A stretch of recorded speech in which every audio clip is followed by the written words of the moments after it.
First ever factory outlet Mukunda jewellery KPHB Kothapet Khammam Somajiguda Hanamkonda.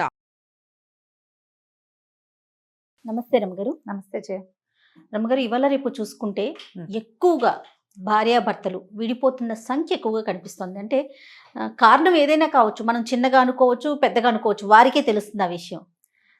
కాపురాలు కూలిపోతున్నాయి ఒక రకంగా చెప్పాలి అంటే, రకరకాల కారణాలు.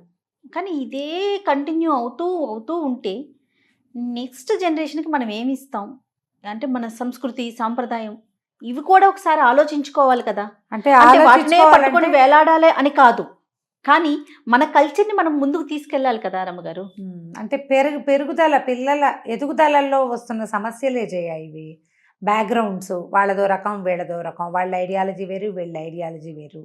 పైగా ఏదైనా తేడా వస్తే డివోర్స్ తీసుకుంటాం అనేది ఒక క్యాజువల్ విషయం అయిపోయింది. అసలు తేడా ఎందుకు రావాలి? ఒకవేళ తేడా ఉన్నా ఒకళ్ళతో ఒకళ్ళు ఎందుకు సర్దుకోకూడదు? ఎందుకు ప్రతి వాళ్ళు సెల్ఫ్కి పెద్ద పీట వేయటం చాలా పెద్ద సమస్య.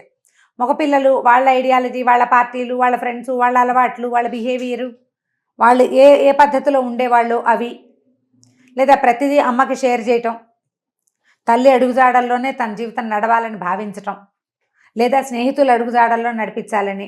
పెళ్లి చేసుకున్న అమ్మాయికి ఏ ఇంపార్టెన్స్ లేదు, నా ఐడియాలజీ నీకోసం నేనెందుకు సర్దుకోవాలి అనే ధోరణి మగపిల్లలది. ఆడపిల్లలు ఏవో కలలు, ఊహలు, ఉద్దేశాలు తోటి ఉంటారు. అన్నీ తమ అనుకున్నట్టుగానే తమ జీవితంలో ఒక చిన్న వస్తువు కొన్నా తమ ఇంట్లో తమ ఐడియానే నడవాలని భావించేది ఆడపిల్లలది, అమ్మాయిల ధోరణి.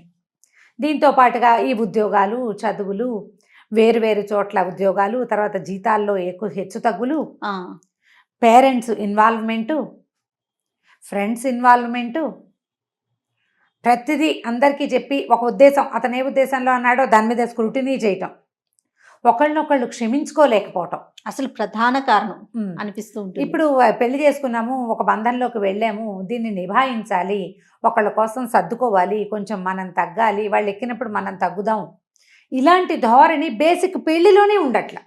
పెళ్లి దగ్గర నుంచి మొదలవుతుంది అంటారా? అప్పుడే ఉండటం లేదు. నీకు మాట్లాడేందుకు చాలా అవకాశం ఉంటే కొంతమంది ఒక్కొక్కళ్ళు ఏం చేస్తున్నారంటే, నా దగ్గర కేసులు వస్తున్నాయి కాబట్టి ఈ పాయింట్లు కొన్ని చెప్తున్నాను.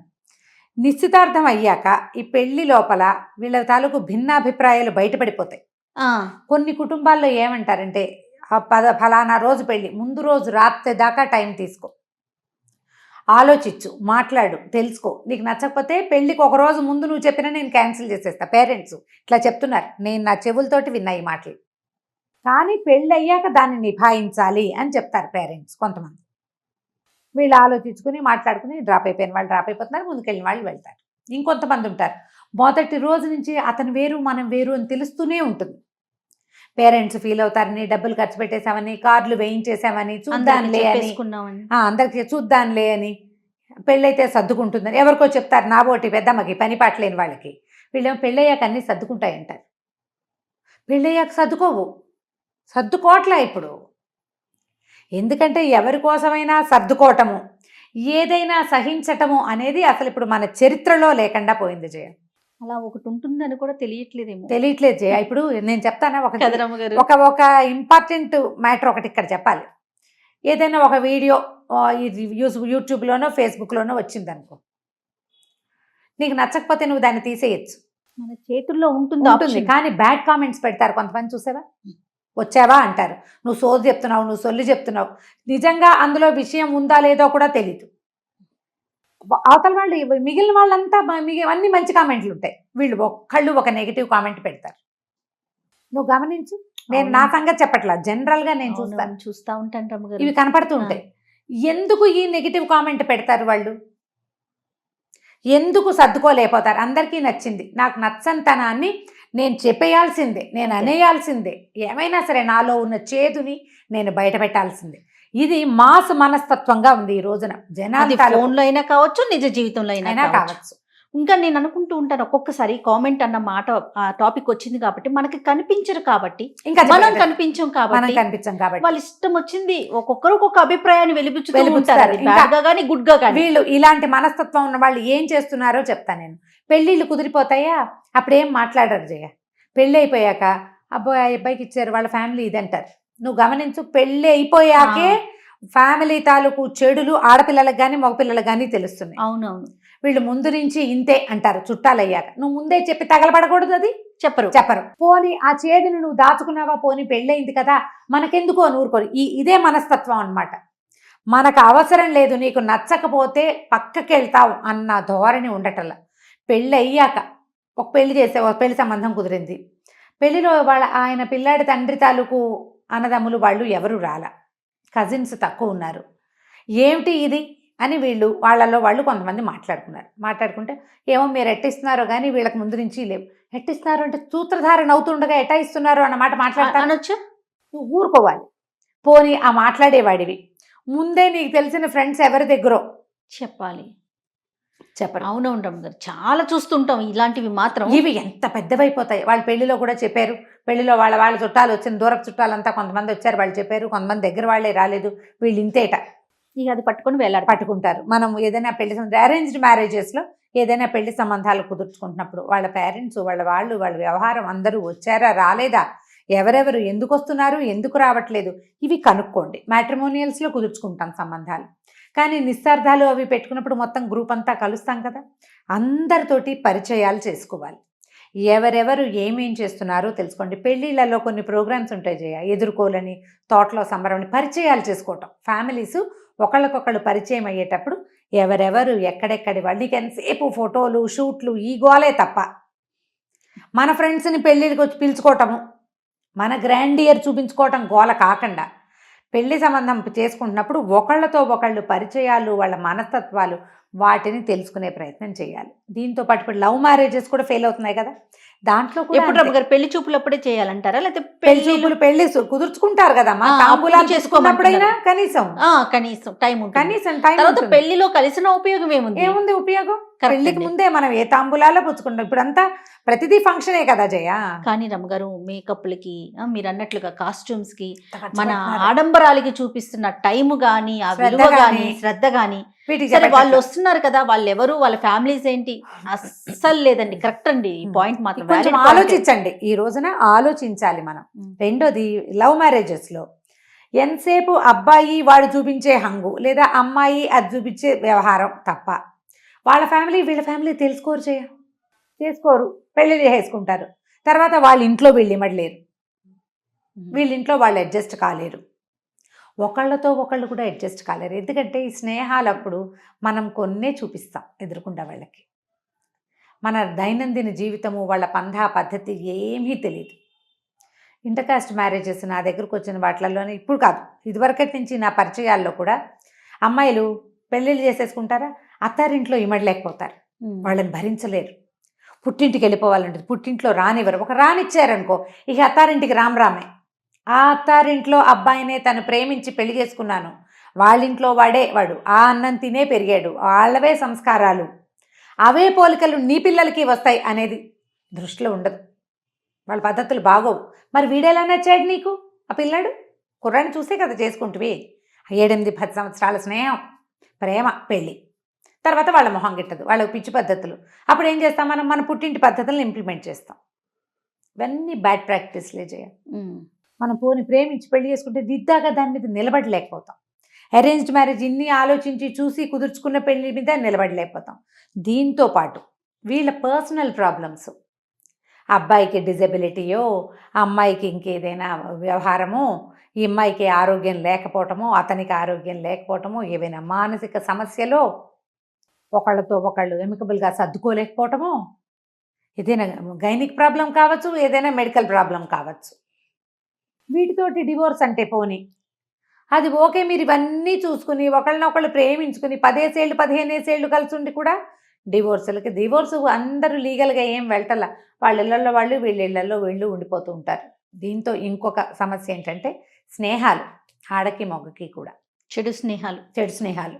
భర్తలతోటి ఎదురుగుండానే ఉండి వీళ్ళు ఎవరికో మెసేజ్ పెడతారు, వాళ్ళు వీళ్ళు మాట్లాడుకుంటూ ఉంటారు. భర్తలు చేస్తారు అదే పని, వాళ్ళు చేస్తారు. అన్నిట్లలో చాలామంది సర్దుకుంటారు జయ, ఆడవాళ్ళు సర్దుకుంటారు. 80% ఆడవాళ్ళు పోటాడి తిట్టి ఏడ్చి గొడవ చేసి తర్వాత మళ్ళీ పిల్లల కోసమో వాళ్ళ కోసమో ఈ మొగుడిని వదలలేని ఒక మనోదౌర్బల్యం ఆ ప్రేమలతోటి అనుకొని వదిలేసి అంతే చచ్చినట్టు ఊరుకుంటారు. మగవాళ్ళు సర్దుకునే వాళ్ళు కూడా పర్సంటేజ్ ఉంది, ఉంటారా రమ్మగారు? ఉన్నారు డెఫినెట్గా. ఆడవాళ్ళల్లో ఉన్న ఇలాంటి పంథ ఏదైనా ఉంటే సర్దుకుంటారు, బయటకు కూడా రాదు, కలిసే ఉంటారు, ఎట్లాగొట్లా ఒక మాదిరిగా కలుపుకుని అట్లా అట్లా బండి నడిపించుకుంటూ ఉంటారు. ఏదో సందర్భాల్లో మాట్లాడుకుని సారీలు చెప్పుకుని కొంచెం సర్దుకుంటారు. ఇవేవి కుదరనివి. వీళ్ళు ఎవరికైనా చెప్తే వాళ్ళు బయట వాళ్ళు వీళ్ళిద్దరూ కూర్చుని మాట్లాడుకుంటే సరిపోయే విషయాలకి మిగిలిన వాళ్ళంతా మాట్లాడతారు, గుంపునంతా పోగు చేస్తారు. ఇటు ఫ్రెండ్స్, వాటి చుట్టాలు, మావయ్యలు, బాబాయిలు, వీళ్ళు. ఇది కాకుండా ఆడామగల్లో విపరీతమైన సెల్ఫిష్నెస్. నాకు ఒక అలవాటు, నువ్వు వచ్చినా సరే నేను ఇలాగే ఉంటా అంటాం. భార్య కోసం అతను ఏమీ మారడు, అతను ఏది సర్దుకోడు. నేను ముందు నుంచి ఇలాగే ఉన్నా, నేను ఇలాగే ఉంటానంటాడు. ఇది ఒక బ్యాడ్ ప్రాక్టీస్. నువ్వు పెళ్లి చేసుకున్నావు, ఒక కొత్త వ్యక్తిని తెచ్చావు, ఉత్తిగా వ్యక్తిగా ఉండిపోదు కదా, అదే నీ జీవితం కాదు. రేపొద్దున నీకు పిల్లలు పుడితే ఆ పిల్లలు నీ ఇల్లు వాకిలి నీ సంసారాన్ని ముందుకు తీసుకెళ్తుంది కాదు. ఆడపిల్లల కోసం మగవాళ్ళు తగ్గిన సంసారాలు ఎక్కువ కాలం నిలబడతాయి. కొంచెం తగ్గాలి, బాగా తగ్గమని నేను చెప్పటం లేదు, అది కరెక్ట్ కాదు, అది మ్యాచింగ్ కూడా కుదరదు. ఇప్పుడు అమ్మాయి ఇక్కడ, అబ్బాయి ఇంత పొడుగున్నారనుకో, ఈ అమ్మాయి కొంచెం కాళ్ళు ఎత్తాలి, అబ్బాయి కొంచెం తలదించాలి కదా, అప్పుడు కదా ఇవి రెండు కలిసి అయితే మొహాలు కలవాలంటే ఏం చేయాలి, ఒకళ్ళ మొహాల్లో ఒకళ్ళు చూసుకోవాలంటే వాడు తలకాయ దించాలి, ఈ పిల్ల కొంచెం కాళ్ళు పైకెత్తాలి. ఇది తప్పదు కదా. మొత్తం వ్యవహారం అంతా దీంట్లోనే ఉంది, వాడు వంగటంలో, ఈ అమ్మాయి సాగటంలో. లేదా ఆడపిల్లే మంచి తెలివైందనుకో, అబ్బాయి కొంచెం సామాన్యమైన వాడు, ఈ అమ్మాయి తగ్గి మొగుడితోటి అమికబుల్గా సర్దుకుంటే తెలివి తక్కువ వాళ్ళు. వీళ్ళలో ఏంటంటే కొంచెం పెంపకాల్లో లోపాలు, తల్లులు విపరీతంగా ఇన్వాల్వ్ అయిపోవటము అన్నిటికీ, ప్రతి విషయం ఆ ప్రతిదీ వాళ్ళు ఒప్పుకోవాలి. తిండి పెట్టడం దగ్గర నుంచి, ఏం వండి పెట్టారు, ఏం వేసుకుంటున్నారు, ఎవరింటికి వెళ్తున్నారు, ఎక్కడికి వెళ్తున్నారు, ఎవరిని కలుస్తున్నారు, ఇలాంటివన్నీ కూడా వీళ్ళు ఇన్వాల్వ్ అవుతారు. కొంచెం తగ్గితే వీళ్ళు కూడా బాగుంటుంది. ఎప్పుడైనా సరే పెళ్ళి అంటే అడ్జస్ట్మెంట్, దానికి వడంబడితేనే మన పెళ్ళి సజావుగా ముందుకెళ్తుంది. కొన్నాళ్ళు కలిసి ఉండి విడిపోవటానికి మనది ఇండియా కదా. పైగా పెళ్ళిళ్ళు అయిపోయి కొంతకాలం కలిసి ఉన్నాక మీ ఇద్దరికీ గుర్తులుగా కొంతమంది సంతానం మిగిలిపోతారా? ఈ పిల్లల భవిష్యత్తుని ఏం చెయ్యాలి? వాళ్ళ కోసం మేము బతుకున్నంతకాలం భరించాలా అమ్మా అని అడుగుతారు. వెంటనే ప్రశ్న అదే, భరించొద్దు, అవతల వాళ్ళతో మాట్లాడండి. ఈ రోజులు మాట్లాడుకునే రోజులు కదా, మాట్లాడుకుని సవరించుకుని సర్దుకుని ఒకళ్ళతో ఒకళ్ళు వాళ్ళంతటి వాళ్ళే కూర్చొని మాట్లాడుకోవాలి. కొంతమంది మాట్లాడిన వాళ్ళు వినరండి అని చెప్తూ ఉంటారు. వినని వాడిని విడిగా పెట్టమని శాస్త్రం, వినపోతే వదిలేయటమే వాళ్ళని, పోతే పోయాడని, లేదా అమ్మాయి పోతే పోయిందని వదిలిపెట్టేయాలి. ఇప్పుడు ఏమవుతుందంటే తెగేదాకా లాక్కుంటున్నాం, లాగేస్తున్నాం, తెంపేస్తాము. ఎన్ని పెళ్ళిళ్ళు చేసుకుంటాం దేనికి వెనుకాడట్లేదండి. ఒక ముడి వేద్దాం, దానికి ప్యాచ్ చేద్దాం, అసలు ఆలోచనే రావట్లేదు. ఎందుకంటే ప్యాచ్ చేసుకుందామని వాళ్ళిద్దరు అనుకోవాలి కదా జయ. మొదట ఇతరులు చెప్పినా కూడా పోన్లే నేనే సర్దుకుంటాను, సరే కొంచెం ఫార్వర్డ్గా ఉన్న ఫ్యామిలీస్లో ఎక్కువ జరుగుతుందని అనిపిస్తుంది రమ్మగారు నాకు. అంటే వెల్ సెటిల్డ్గా ఉంటారు, ఒకరితో ఒకరికి అవసరం లేకపోయి ఉండొచ్చు. అంటే ఫైనాన్షియల్గా నేను అనేది, ఆర్థిక ఇబ్బందులు ఇలాంటివి లేని ఫ్యామిలీస్లో విడిపోవటానికి కొంచెం ఎక్కువగా మొగ్గు చూపుతుంటారు అనిపిస్తుందా?